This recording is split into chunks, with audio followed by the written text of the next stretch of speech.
Alright, hello class. Welcome to my Week 10 introduction video. It's hard to believe that time has flown. We are here at the very end of the term. Looking forward to next week's projects and presentations. This week is relatively a lighter week in terms of course load. The readings have been cut down significantly, and the assignments have as well.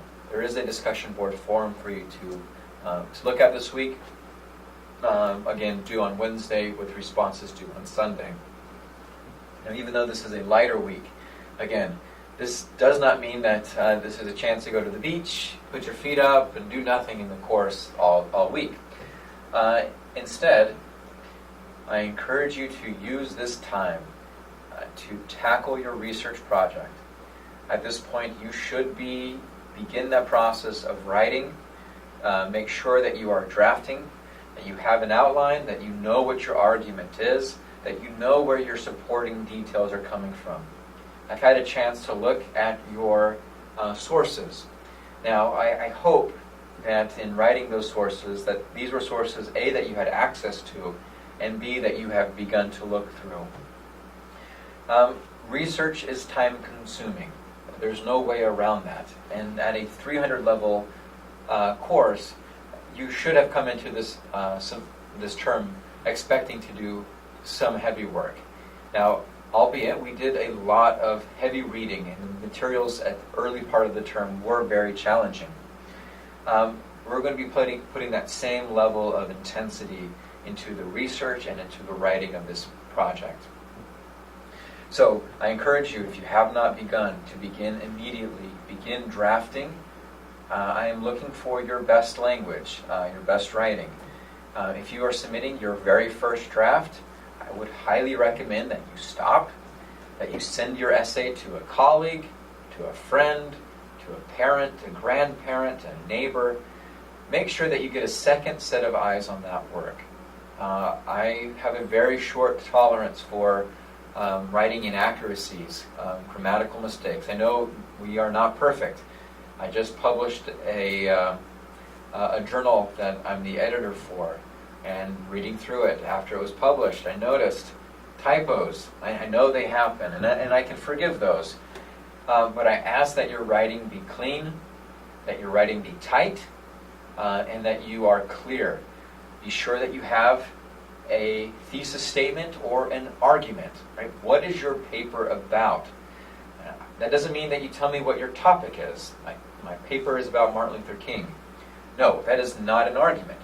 Be sure that you are saying what your point is. Why is this research paper, what are you arguing about? I know some of you are writing about the origins of the Martin Luther King History Day.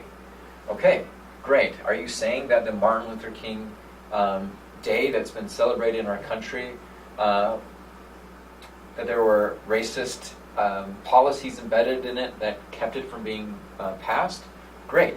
If that's your argument, prove it. Show me how that racism was embedded into the original bill, how there was racism in the House and Senate to get that bill passed. Right? That's your job, is to make an argument. An observation leads to an argument which is supported by historical documented facts.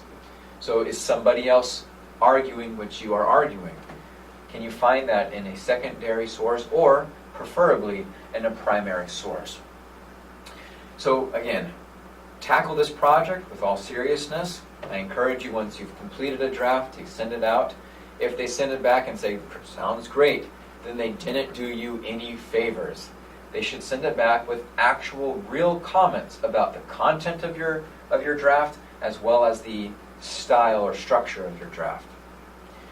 All right, second, your presentations will be due next week on Wednesday, June 21st. There is a folder this week in which I've laid out, again, some concrete instructions on how you can go about creating this presentation.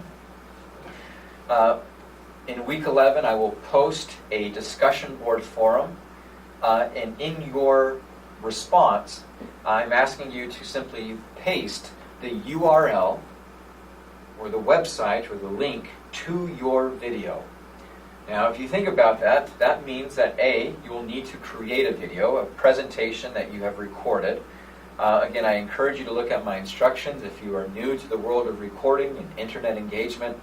I've given you a few sources that will help you walk through that process, depending on your access to technology. So if all you have is a smartphone, that's totally fine. Make sure that you have the memory in your smartphone and that you have someone record you giving your presentation. At which point you'll want to upload that video to a file hosting service such as YouTube. Once you have uploaded that, and you can change the settings if you are shy and don't want your presentation publicly accessible, you can certainly change the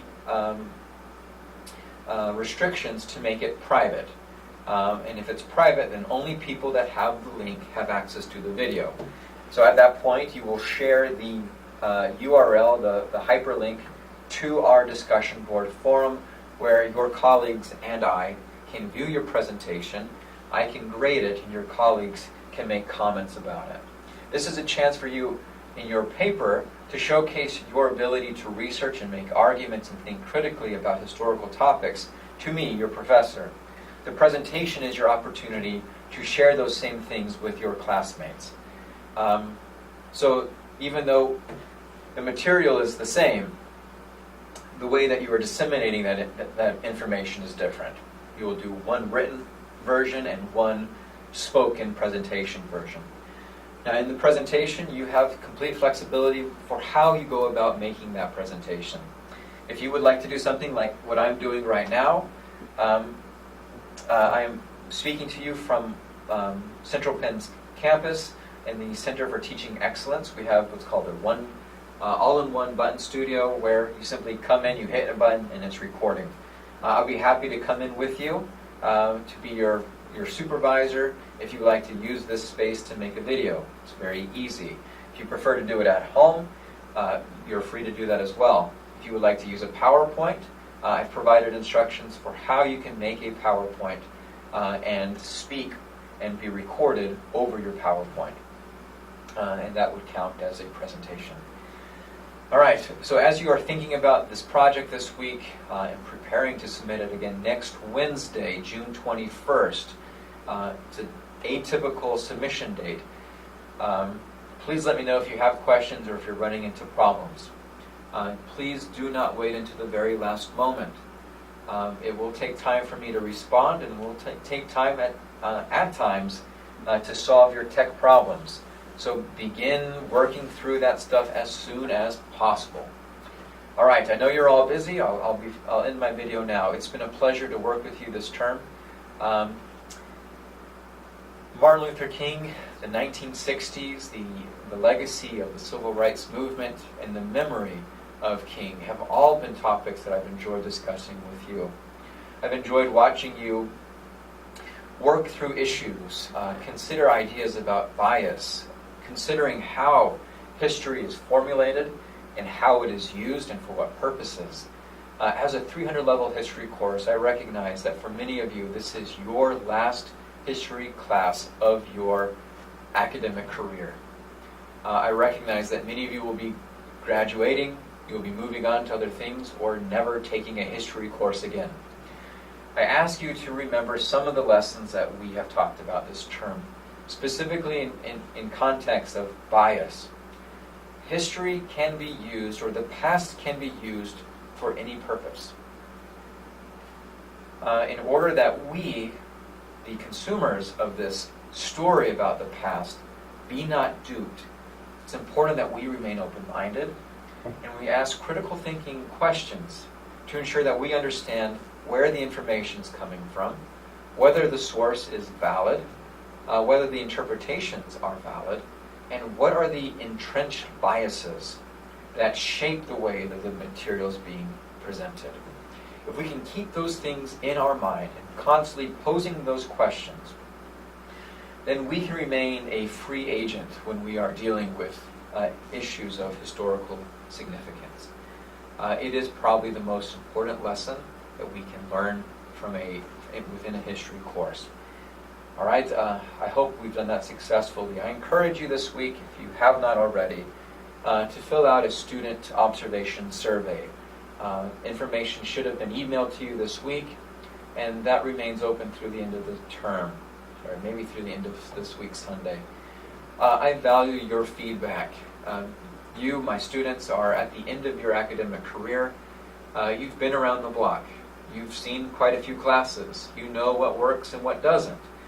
You are perhaps the best gauges of whether or not I am effective at my job, or whether or not this class is of any value. Your feedback would be most appreciated. As a new faculty member, it is important that I receive this type of feedback so that I can either improve my craft or that I can use your comments as to support my claims about the quality of my instruction. All right. Thank you again for your time. Good luck to you in your academic careers, and please share with me your thoughts about the course.